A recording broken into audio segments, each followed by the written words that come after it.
Hola amigos, ¿qué tal? Buenos días. Seguramente el título del vídeo te parezca un poquito exagerado y quizás algo fuera de lugar, pero es completamente cierto. Y no es porque esté prohibido por las autoridades, pero es muy difícil, por no decir imposible, que durante el mes de octubre, que estamos a punto de terminar, puedas adoptar un gato negro, al menos aquí en España. El mes de octubre, también en septiembre y en noviembre en muchos casos también. La explicación a este fenómeno te la voy a explicar en este vídeo porque, como verás, es muy triste y lamentable, ¿de acuerdo? Pues no me enrollo más y aquí te lo explico. Tradicionalmente, desde lo más remoto de la antigüedad de los humanos, nos hemos llevado muy bien con los gatos. Por ejemplo, los egipcios tenían la diosa Bastet, que se representaba como una mujer con cabeza de gato o directamente como un gato negro. Los nórdicos, en la mitología nórdica, se tenía a la diosa Freya, que era una mujer subida en un carro arrastrado por gatos. Esto ya te da a entender que cuando un animal se introduce en la morfología o en el aspecto de un dios, pues quiere decir que es un animal respetado por la comunidad de ciudadanos que en esa época vivía. Por desgracia, esto cambió a partir del año 1223 en Europa, debido a un papa que para mí no estaba muy bien de aquí arriba, el Papa Gregorio IX, que emitió un edicto conocido como Vox en Rama. En este edicto, o en esta bula del Papa, se decía que el gato negro, especialmente el gato negro, pero en general todos los gatos, eran la reencarnación de Lucifer, la representación con cuerpo de animal del demonio. Y esto básicamente se hacía porque el gato es un animal muy independiente, que va un poquito a la suya, que caza, que interacciona con el humano, pero que en mucha parte de su tiempo lo pasa a solas y demás.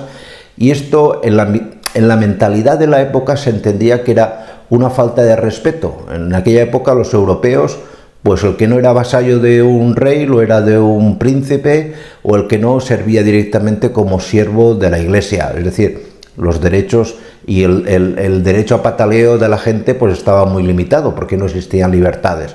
Y claro, cuando alguien se salía de esos cánones era entendido automáticamente como hereje. Y por lo tanto el gato, como uno más que parecía que se saltaba, fue concebido como hereje. Hay que decir, para ser completamente justos, que en este edicto, en Vox en Rama, no solamente estaba el gato, se incluyeron también a las ranas y a los patos. En el caso de los patos, poco tiempo después se recuperó, pero lo cierto es que a partir de que se estableció este edicto, pues los gatos empezaron a desaparecer, pero de forma masiva en Europa. Se estima que murieron alrededor, o fueron asesinados, mejor dicho, alrededor de 500 millones de gatos.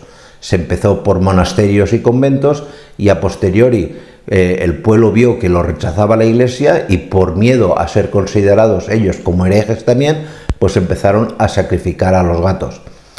Os puedo decir que como revancha del gato, debido a la eliminación masiva de gatos, se produjo la proliferación de nuestra amiga Yersinia pestis, una bacteria transmitida por roedores responsable de la peste negra. ¿Qué ocurría? Al no haber gatos, había más ratones y por lo tanto esta bacteria proliferó en exceso. Y ahora me diréis, bueno, y esta historieta está muy bien, ¿y esto de por qué no se adoptan hoy en día los gatos, esto a qué es debido? Pues es muy triste, es tremendamente triste, pero cuando llegan estas épocas del año, esto del Halloween, la noche de los muertos, etcétera, etcétera, en los centros donde recogemos o acogemos animales de la calle, empezamos todos a recibir llamadas raras. Gente que te pide que quiera adoptar 3 gatos negros. Y pues que quiera adoptar 3 gatos negros.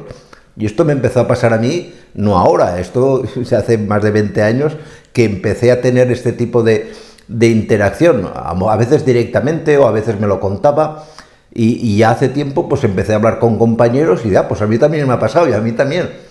Quiero decir con esto que no es algo aislado. Y detrás de todo esto, esto nos lo confirmó la policía y esto la Guardia Civil y Policía Nacional está perfectamente al tanto de este tema.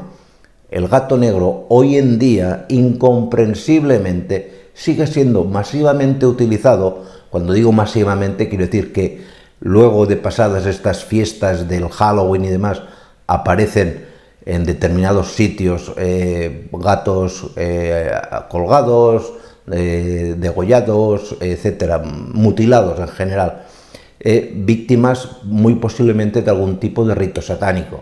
Y yo respeto a todo el mundo. A mí uno puede creer en Dios, puede creer en el Satanás o puede hacer lo que quiera. Lo que quieras. Y yo, es que, honestamente, mientras la gente no se meta con los niños ni se meta con los animales, me da igual. Pero en este caso se están metiendo con un animal que el pobre, lo único problema que tiene es que es de color negro, que no es un problema, perdonadme por la expresión, es simplemente una característica. Os animaría a que si conocieseis algún caso de este tipo, que sobre todo en esta época se dan con mucha frecuencia, lo denunciaseis. Tanto policía como Guardia Civil están perfectamente al tanto, porque esto, ya os digo, no es algo masivo, pero que nos ha obligado a decirle a las personas que están más en el trato con los visitantes a estos centros de acogida, que por favor se suspenda completamente las adopciones de gatos durante estos meses. Pues nada más, espero que no os haya amargado la noche si estáis en el Halloween y demás, y nos vemos en siguientes vídeos. Cuidaros mucho. Chao.